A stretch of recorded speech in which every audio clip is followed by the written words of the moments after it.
as if somebody is here. So where I left off was Job 6. Job chapter 6. Where Job replies, "My complaint is just." So, chapter 6, verse 1. Then Job answered and said, "Oh, that my vexation were weighed, and all my calamity laid in the balances, for then it would be heavier than the sand of the sea. Therefore my words have been rash. For the arrows of the Almighty are in me. My spirit drinks their poison. The terrors of God are arrayed against me.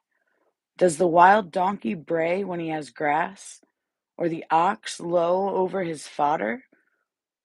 Can that which is tasteless be eaten without salt? Or is there any taste in the juice of the mallow? My appetite refuses to touch them. They are as food that is loathsome to me.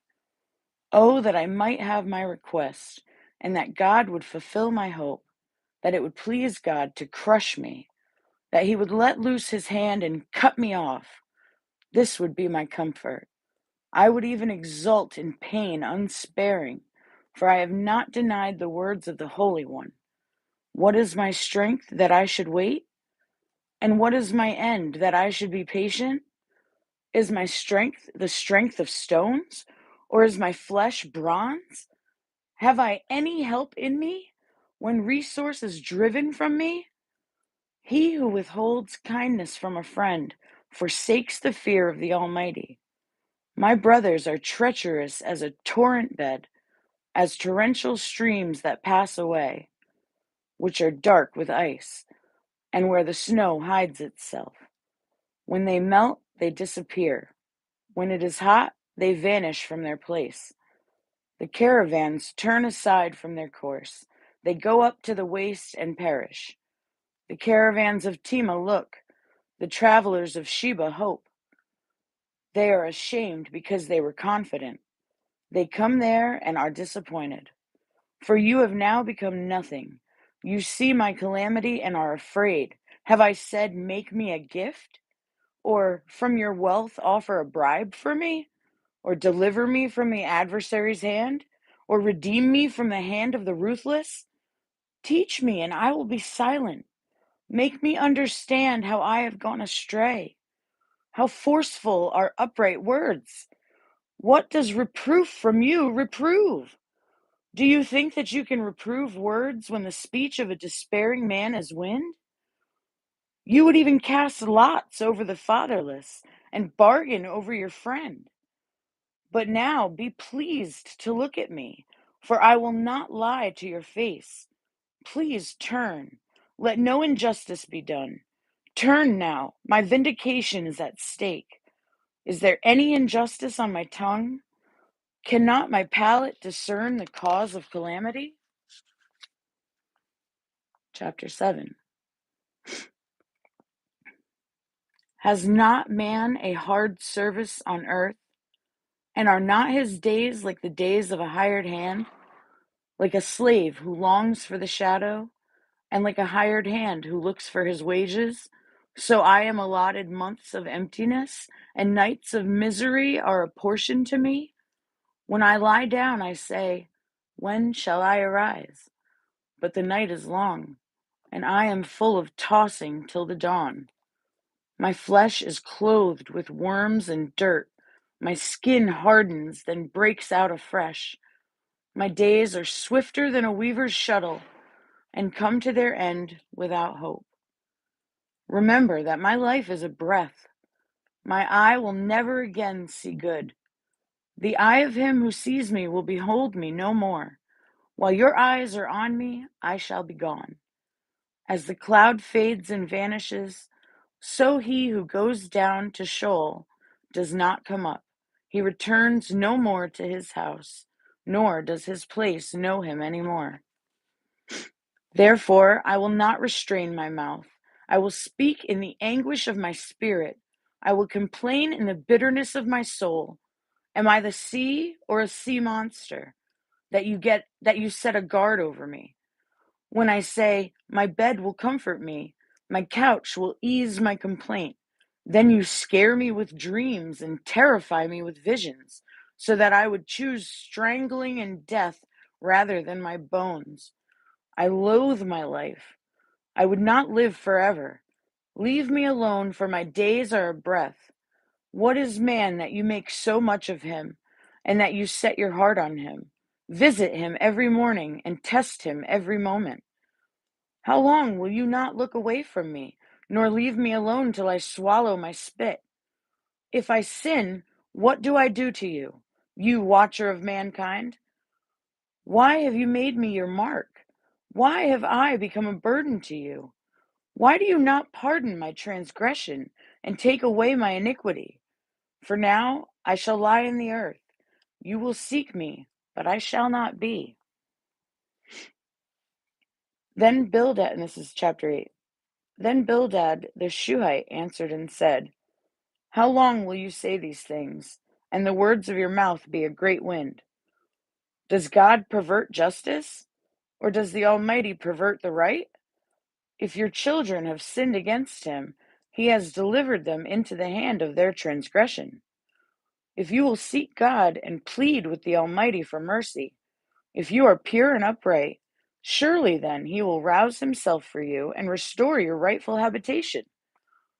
And though your beginning was small, your latter days will be very great. For inquire, please, of bygone ages, and consider what the fathers have searched out. For we are but of yesterday, and know nothing, for our days on earth are a shadow. Will they not teach you and tell you and utter words out of their understanding? Can papyrus grow where there is no marsh? Can reeds flourish where there is no water? While yet in flower and not cut down, they wither before any other plant. Such are the paths of all who forget God. The hope of the godless shall perish. His confidence is severed, and his trust is a spider's web. He leans against his house, but it does not stand. He lays hold of it, but it does not endure. He is a lush plant before the sun, and his shoots spread over his garden. His roots entwine the stone heap. He looks upon a house of stones. If he is destroyed from his place, then it will deny him, saying, I have never seen you. Behold, this is the joy of his way, and out of the soil others will spring. Behold, God will not reject a blameless man, nor take the hand of evildoers. He will yet fill your mouth with laughter, and your lips with shouting. Those who hate you will be clothed with shame, and the tent of the wicked will be no more. Chapter 9. Job replies. Then Job answered and said, Truly, I know that it is so. But how can a man be in the right before God? If one wished to contend with him, one could not answer him once in 1,000 times. He is wise in heart and mighty in strength. Who has hardened himself against him and succeeded? He who removes mountains, and they know it not, when he overturns them in his anger.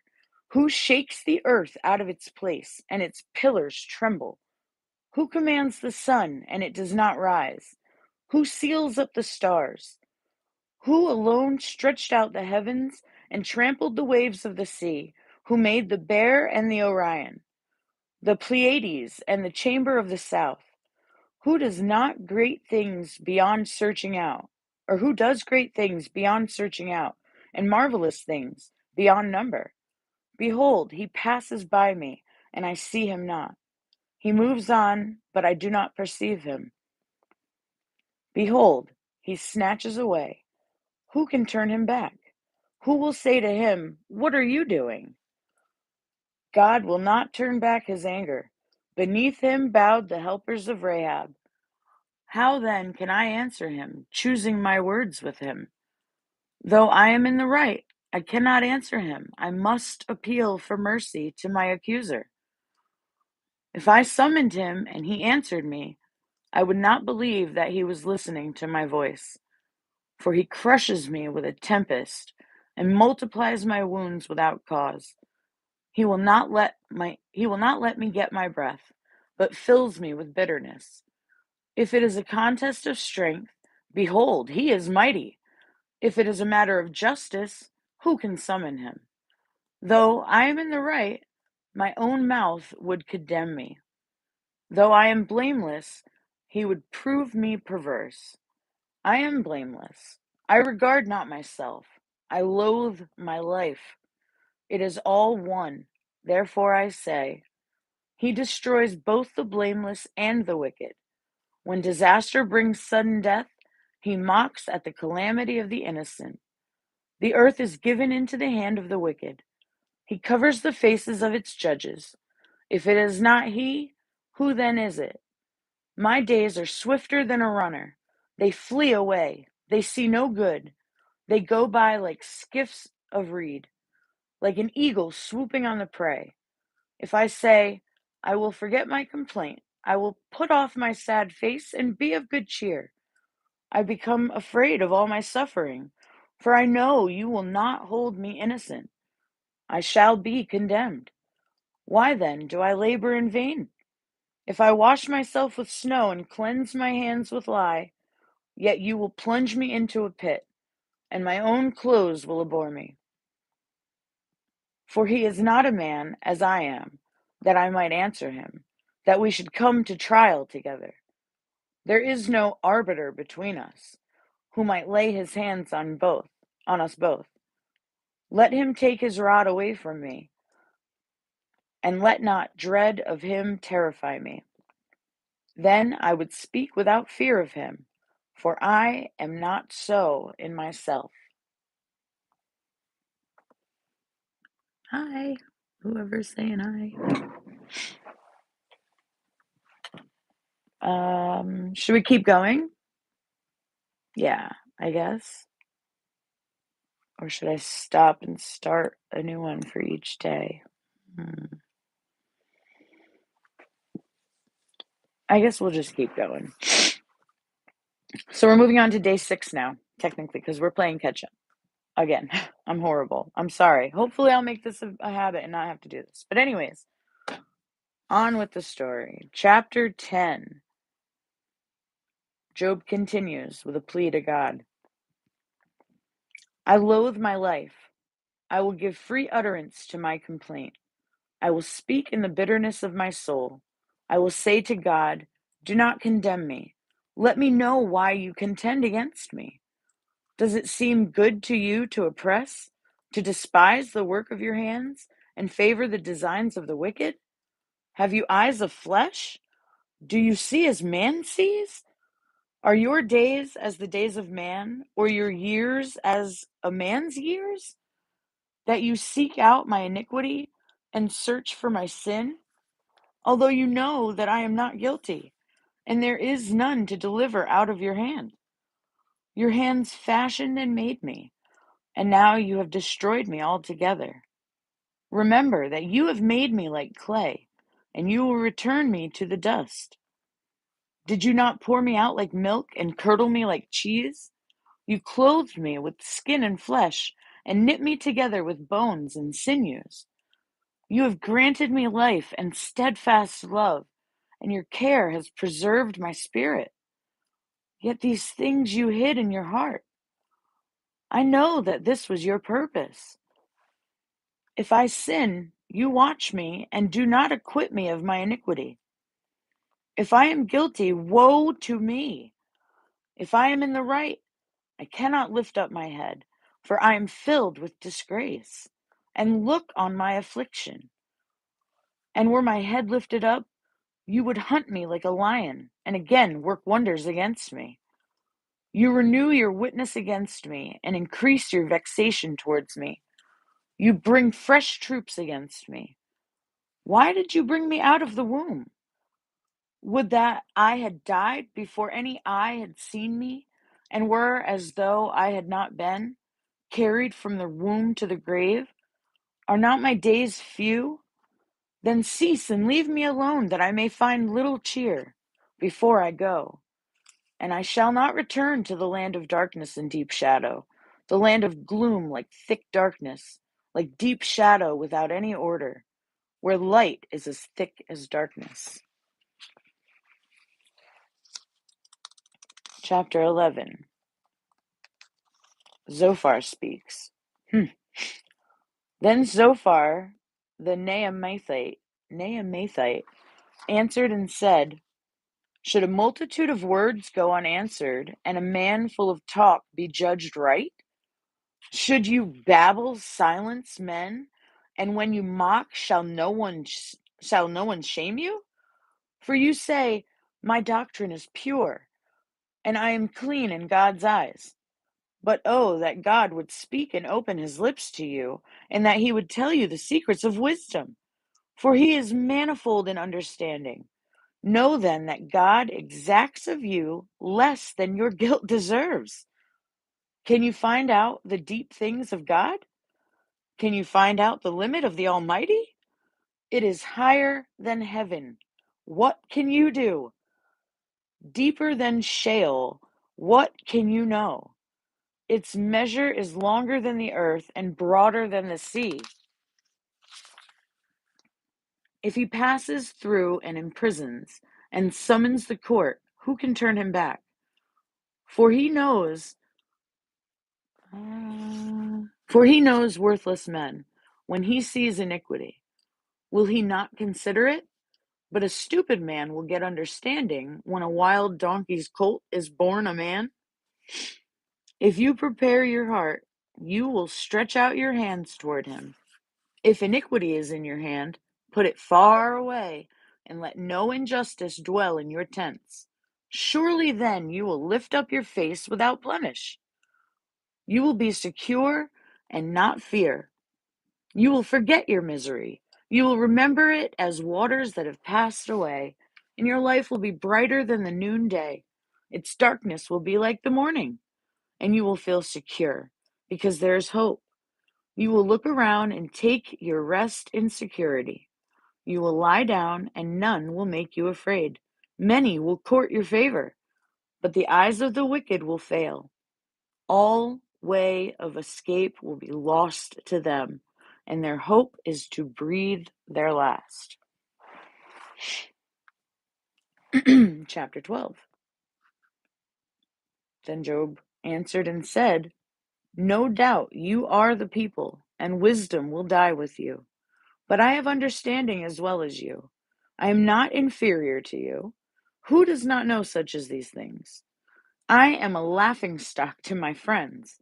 I, who called God, and he answered me, a just and blameless man, am a laughingstock. In the thought of one who is at ease, there is contempt for misfortune. It is ready for those whose feet slip. The tents of robbers are at peace, and those who provoke God are secure, who bring their God in their hand. But ask the beasts, and they will teach you, the birds of the heavens, and they will tell you, or the bushes of the earth, and they will teach you, and the fish of the sea will declare to you. Who among all these does not know that the hand of the Lord has done this? In his hand is the life of every living thing and the breath of all mankind. Does not the ear test words as the palate tastes food? Wisdom is with the aged, and understanding in length of days.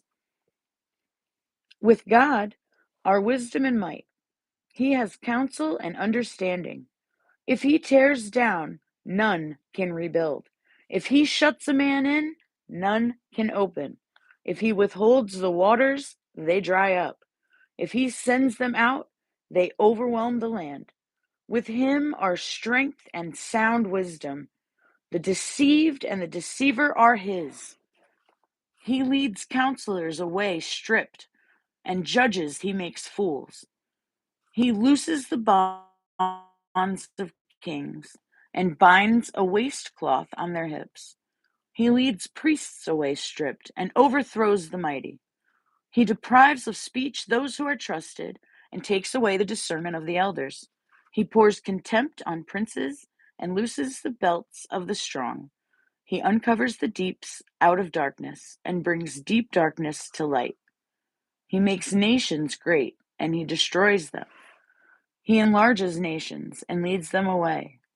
He takes away understanding from the chiefs of the people of the earth and makes them wander in a pathless waste. They grope in the dark without light, and he makes them stagger like a drunken man. I'm an old lady. Whatever. That's fine. I'm 43. Whatever. If that's old, okay. Anyways, chapter 13. If you don't like it, you don't have to watch. So, chapter 13. Still I will hope in God. Behold, my eyes has seen all this. My ear has heard and understood it. What you know, I also know. I am not inferior to you, but I would speak to the Almighty, and I desire to argue my case with God.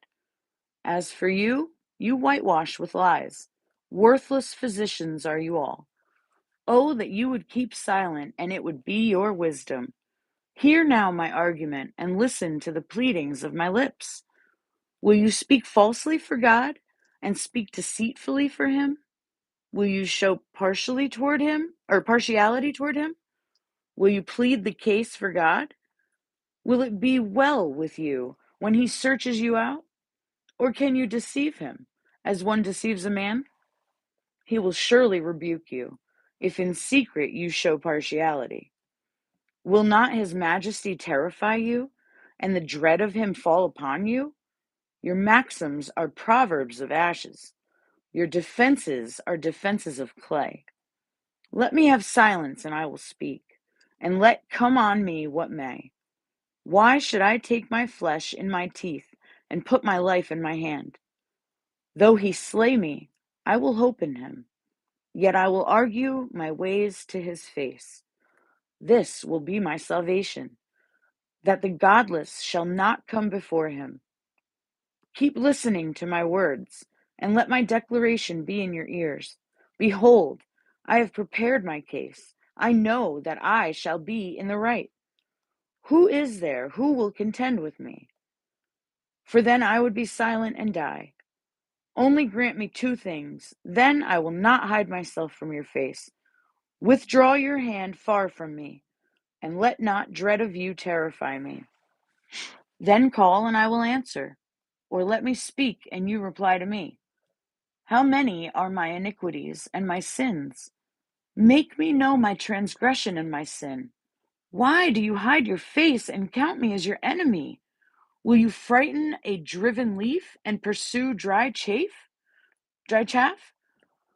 For you write bitter things against me and make me inherit the iniquities of my youth. You put my feet in the stocks and watch all my paths. You set a limit for the soles of my feet. Man wastes away like a rotten thing, like a garment that is moth-eaten.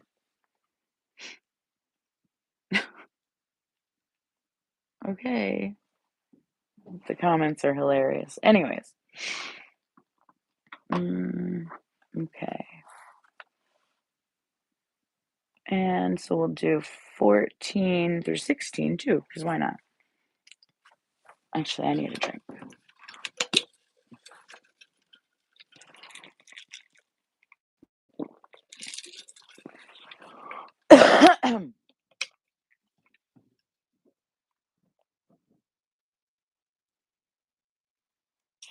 So we've already done day 5, day 6, and now we're going on to day 7.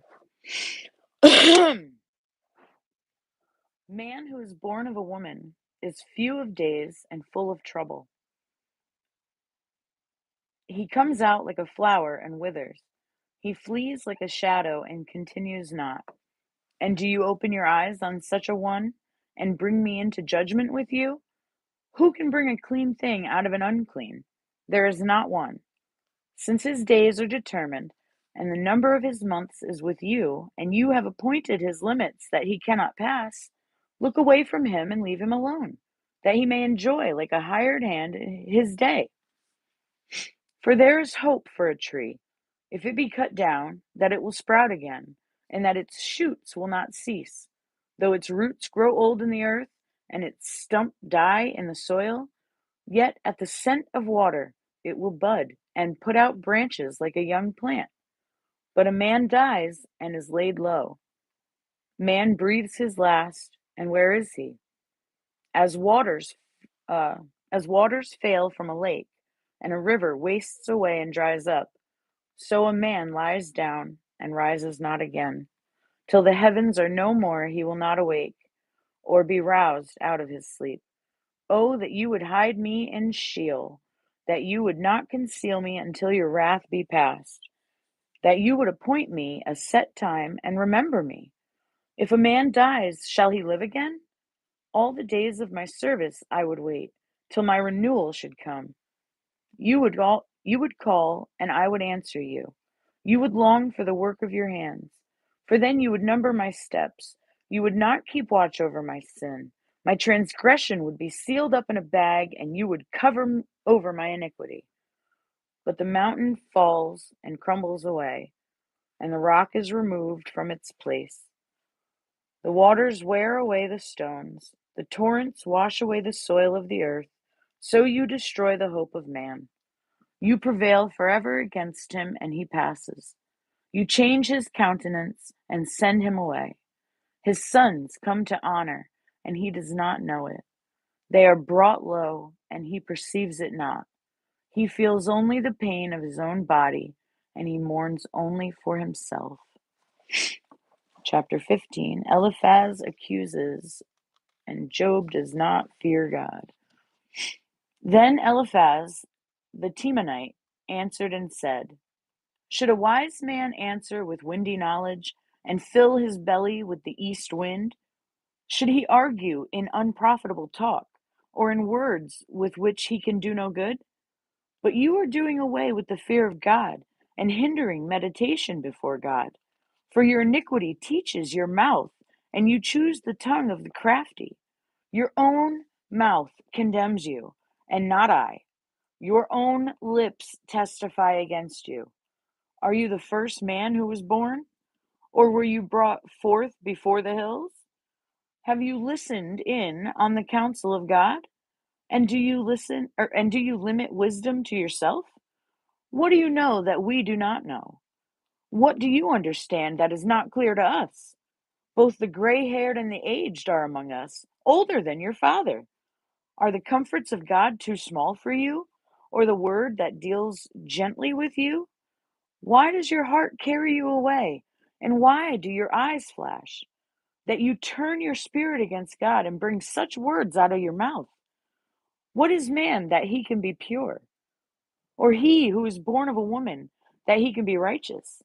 Behold, God puts no trust in his holy ones, and the heavens are not pure in his sight.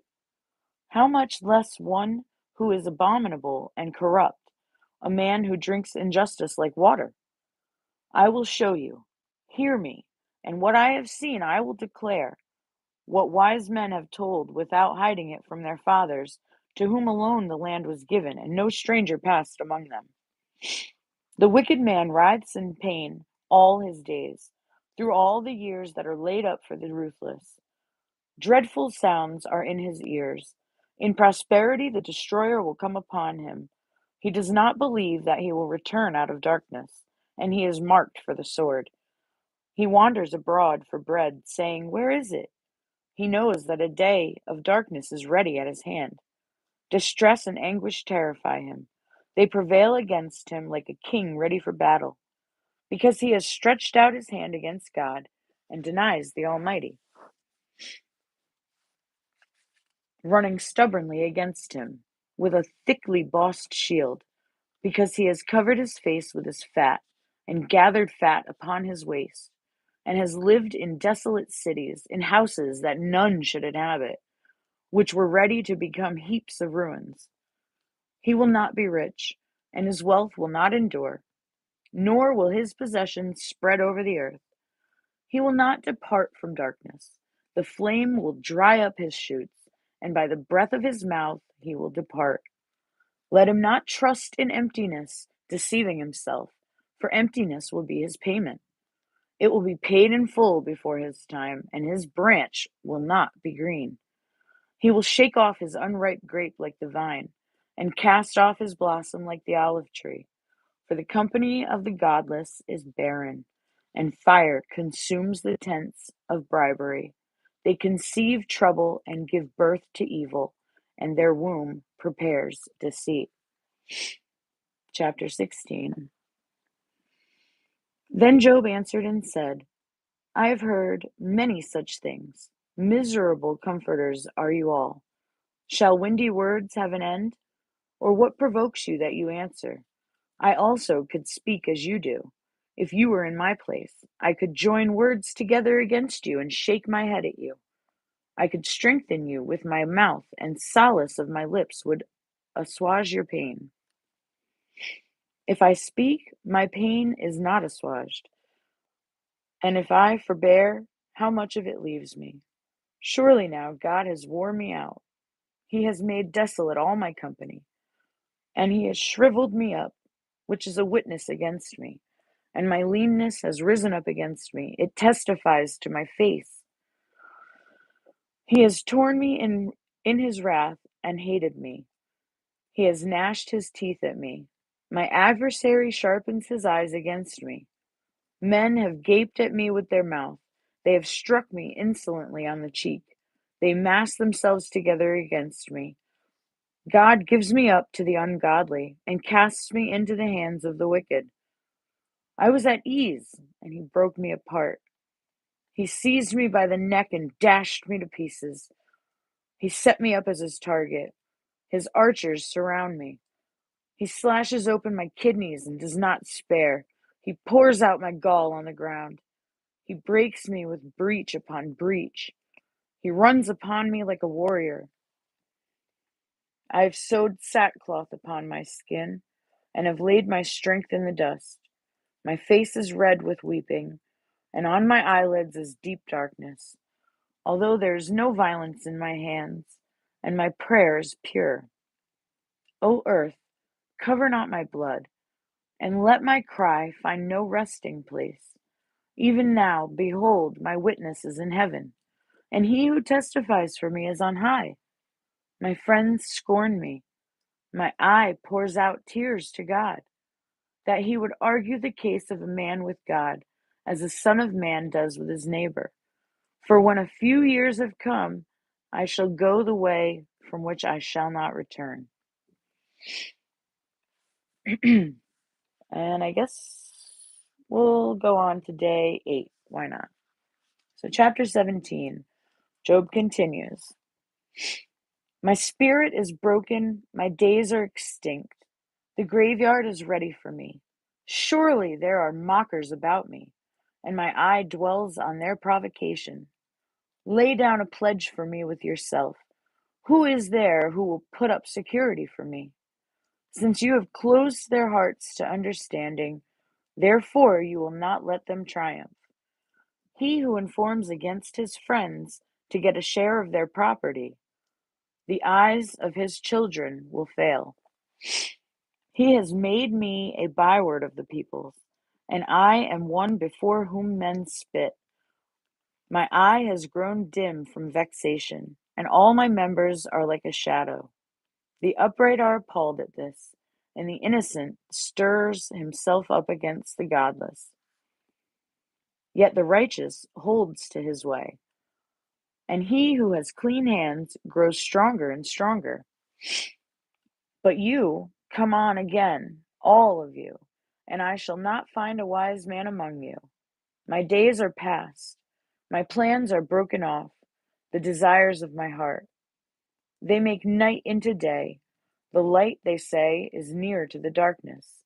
If I hope for Sheol as my house, if I make my bed in darkness, if I say to the pit, you are my father, and to the worm, my mother or my sister, where then is my hope? Who will see my hope? Will it go down to the bars of Sheol? Shall we descend together into the dust? Bildad speaks in this next chapter 18, where about God punishing the wicked. Then Bildad the Shuhite answered and said, how long will you hunt for words? Consider, and then we will speak. Why are we counted as cattle? Why are we stupid in your sight? You who tear yourself in anger, shall the earth be forsaken for you, or the rock be removed out of its place? Indeed, the light of the wicked is put out, and the flame of his fire does not shine. The light is dark in his tent, and his lamp above him is put out. His strong steps are shortened, and his own schemes throw him down. For he is cast into a net by his own feet, and he walks on its mesh. A trap seizes him by the heel, a snare lays hold of him. A rope is hidden for him in the ground, a trap for him in the path. Terrors frighten him on every side, and chase him at his heels. His strength is famished, and calamity is ready for his stumbling. It consumes the parts of his skin. The firstborn of death consumes his limbs. He is torn from the tent in which he trusted, and is brought to the king of terrors. In his tent dwells that which is none of his. Sulphur is scattered over his habitation. His roots dry up beneath, and his branches wither above. His memory perishes from the earth, and he has no name in the street. He is thrust from light into darkness, and driven out of the world. He has no posterity or progeny among his people, and no survivor where he used to live. They of the west are appalled at his day, and horror seizes them of the east. Surely such are the dwellings of the unrighteous, such is the place of him who knows not God. Job replies, chapter 19. Then Job answered and said, How long will you torment me and break me in pieces with words? These 10 times you have cast reproach upon me. Are you not ashamed to wrong me? And even if it be true that I have erred, my error remains with myself. If indeed you magnify yourselves against me, and make my disgrace an argument against me, know then that God has put me in the wrong, and closed his net about me. Behold, I cry out, Violence! But I am not answered. I call for help, but there is no justice. He has walled up my way, so that I cannot pass, and he has set darkness upon my paths. He has stripped from me my glory, and taken the crown from my head. He breaks me down on every side, and I am gone. And my hope he has pulled up like a tree. He has kindled his wrath against me, and counts me as his adversary. His troops come on together. They have cast up their siege ramp against me, and encamp around my tent.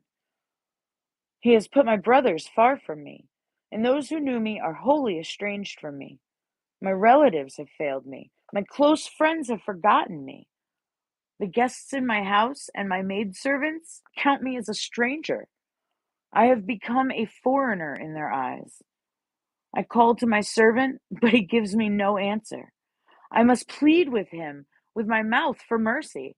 My breath is strange to my wife, and I am stench to the children of my own mother. Even young children despise me. When I arise, they talk against me. All my intimate friends abhor me, and those whom I love have turned against me. My bones stick to my skin and to my flesh, and I have escaped by the skin of my teeth. Have mercy on me. Have mercy on me, oh, you, my friends, for the hand of God has touched me. Why do you, like God, pursue me? Why are you not satisfied with my flesh? Oh, that my words were written. Oh, that they were inscribed in a book. Oh, that with an iron pen and lead they were engraved in the rock forever. For I know that my Redeemer lives, and at last he will stand upon the earth. And after my skin has been thus destroyed, yet in my flesh I shall see God, whom I shall see for myself, and my eyes shall behold, and not another. My heart faints within me.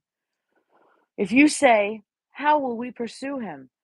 And the root of the matter is found in him, be afraid of the sword, for wrath brings the punishment of the sword, that you may know there is a judgment. Chapter 20. Then Zophar the Naamathite answered and said, Therefore my thoughts answer me, because of my haste within me. I hear censure that insults me, and out of my understanding a spirit answers me. Do you not know this from old, since man was placed on earth, that the exulting of the wicked is short, and the joy of the godless but for a moment? Though his height mount up to the heavens, and his head reach to the clouds, he will perish forever like his own dung. Those who have seen him will say, Where is he? He will fly away like a dream and not be found. He will be chased away like a vision of the night. The eye that saw him will see him no more, nor will his place any more behold him. His children will seek the favor of the poor, and his hands will give back his wealth. His bones are full of his youthful vigor, but it will lie down with him in the dust. Though evil is sweet in his mouth, though he hides it under his tongue, though he is loath to let it go and holds it in his mouth, yet his food is turned in his stomach. It is the venom of cobras within him. He swallows down riches and vomits them up again. God casts them out of his belly. He will suck the poison of cobras. The tongue of a viper will kill him. He will not look upon the rivers, the streams flowing with honey and curds. He will give back the fruit of his toil, and will not swallow it down. From the profit of his trading, he will get no enjoyment, for he has crushed and abandoned the poor. He has seized a house that he did not build, because he knew no contentment in his belly. He will not let anything in which he delights escape him. There was nothing left after he had eaten, therefore his prosperity will not endure. In the fullness of his sufficiency, he will be in distress. The hand of everyone in misery will come against him. To fill his belly to the full, God will send his burning anger against him and rain it upon him into his body. He will flee from an iron weapon. A bronze arrow will strike him through. It is drawn forth and comes out of the body. The glittering point comes out of his gallbladder. Terrors come upon him. Utter darkness is laid up for his treasures. A fire not fanned will devour him. What is left in his tent will be consumed. The heavens will reveal his iniquity, and the earth will rise up against him. The possessions of his house will be carried away, dragged off in the day of God's wrath. This is the wicked man's portion from God, the heritage decreed for him by God. Okay, and so that's the end of day 8, which I think is a good place to stop for now. So I hope anybody enjoys this. If not, I still had a great time learning about Job.